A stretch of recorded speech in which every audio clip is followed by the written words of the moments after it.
दोस्तों हर्यक वंश का संस्थापक कौन था? तो इसका राइट आंसर होगा बिंबिसार। अब हम इसको कैसे याद कर सकते हैं? तो दोस्तों हर्यक से आप समझ सकते हैं कि भैया किसी को हराना है। ठीक है, हर्यक से क्या समझेंगे? किसी को हराना है। और दोस्तों किसी को हराना है तो बम मार दो, मतलब बिंबिसार। ठीक है, हर्यक से हम क्या समझेंगे? किसी को हराना है, और अगर हराना है तो उसके ऊपर बम मार दो, मतलब बिंबिसार। तो इस तरह से हर्यक वंश का संस्थापक कौन है दोस्तों? बिंबिसार। यहाँ पर मैंने इमेज भी डाली है ताकि आपको और अच्छे से समझ आ सके। चलिए अब आगे बढ़ते हैं। अगला है दोस्तों, गुलाम वंश का संस्थापक कौन था? तो इसका राइट आंसर होगा कुतुबुद्दीन ऐबक। अब हम इसको कैसे याद कर सकते हैं? तो देखिए दोस्तों, जब हम किसी को गुलाम बना लेते हैं, अपना दास बना लेते हैं, तो उसकी हालत कैसी हो जाती है? कुत्ते जैसी। ठीक है, किसी को जब आप गुलाम बना लोगे, दास बना लोगे, तो उसकी हालत कैसी हो जाएगी? कुत्ते जैसी। मतलब गुलाम से क्या हो गया? गुलाम वंश, और गुलाम बना लोगे तो हालत कैसी हो जाएगी? कुत्ते जैसी, मतलब कुतुबुद्दीन ऐबक। तो भैया गुलाम वंश का संस्थापक कौन था? कुतुबुद्दीन ऐबक। इस तरह से आप इसको याद कर सकते हैं। चलिए आगे बढ़ते हैं। अगला प्रश्न है दोस्तों, गुर्जर प्रतिहार वंश के संस्थापक कौन थे?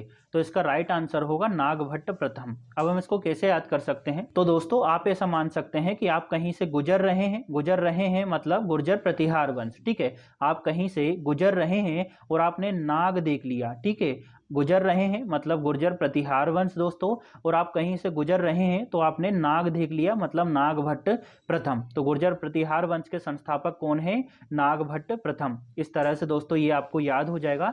चलिए अब आगे बढ़ते हैं। अगला प्रश्न है दोस्तों, शुंग वंश की स्थापना किसने की थी? तो इसका राइट आंसर होगा पुष्यमित्र शुंग ने। अब हम इसको कैसे याद कर सकते हैं?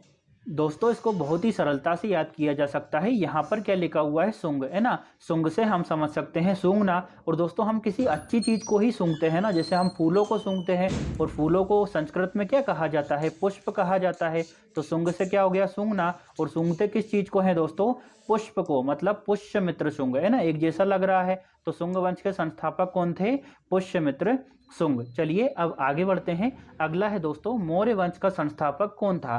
तो इसका राइट आंसर है चंद्रगुप्त मौर्य। तो इसको तो रटने की जरूरत नहीं है, ट्रिक बनाने की जरूरत भी नहीं है, क्योंकि यहाँ पर क्या लिखा हुआ है? मौर्य, और यहाँ पर क्या है? मौर्य। तो मौर्य मौर्य मतलब चंद्रगुप्त मौर्य। चलिए अब आगे बढ़ते हैं। अगला है दोस्तों, खिलजी वंश की स्थापना किसने की थी? तो इसका राइट आंसर होगा दोस्तों जलालुद्दीन खिलजी ने। अब हम इसको कैसे याद कर सकते हैं?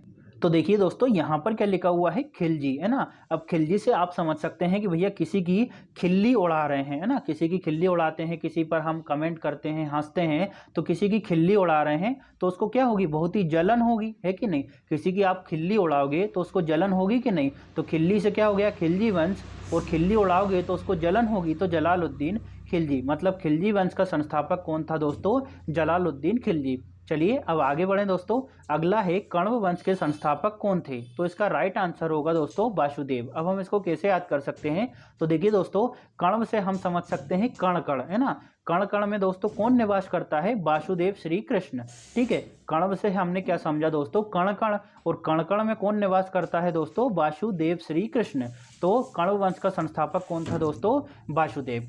चलिए अब आगे बढ़ते हैं। अगला प्रश्न है दोस्तों, पाल वंश का संस्थापक कौन था? तो इसका राइट आंसर होगा दोस्तों गोपाल। अब हम इसको कैसे याद कर सकते हैं?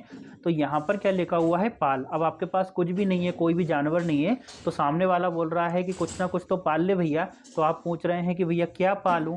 तो सामने वाला बोलता है कि ऐसा कर, गोपाल, है ना। गो मतलब काऊ पाल। ठीक है, पाल, है ना, कुछ ना कुछ तो पाल। अब क्या पालूं? गोपाल, है ना। तो पाल वंश का संस्थापक कौन है? गोपाल। इस तरह से दोस्तों ये आपको याद हो जाएगा। दोस्तों आशा करता हूं कि आपको वीडियो काफ़ी अच्छा लग रहा होगा।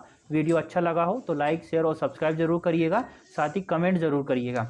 चलिए अब हम आगे बढ़ते हैं दोस्तों। अगला है, संगम वंश की स्थापना किसने की थी? तो इसका राइट आंसर होगा दोस्तों हरिहर बुक्का ने। दोस्तों ये दोनों भाई थे जिन्होंने संगम वंश की स्थापना की। अब हम इसको कैसे याद करेंगे? तो यहाँ पर क्या लिखा हुआ है? संगम। और संगम किसको बोलते हैं दोस्तों? जब दो तीन नदियां मिलती है और उसी संगम में हम डुबकी लगाते हैं। अभी इलाहाबाद में कई लोगों ने डुबकी लगाई होगी।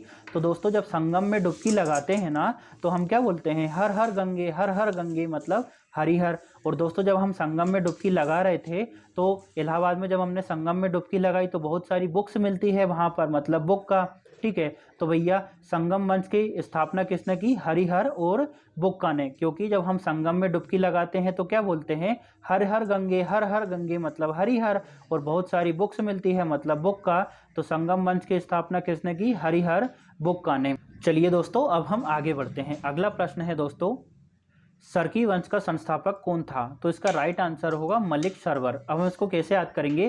तो यहाँ पर क्या लिखा हुआ है दोस्तों? सकी। सकी किसको बोलते हैं? जो डाउट करता है बहुत ज़्यादा, है ना, उसको बोलते हैं ना कि बहुत ज़्यादा शक करता है। तो सकी आप समझ सकते हैं। और दोस्तों सकी कौन होता है? डाउट करने वाला कौन होता है? हमारा मालिक होता है, जिसके अधीन हम काम करते हैं।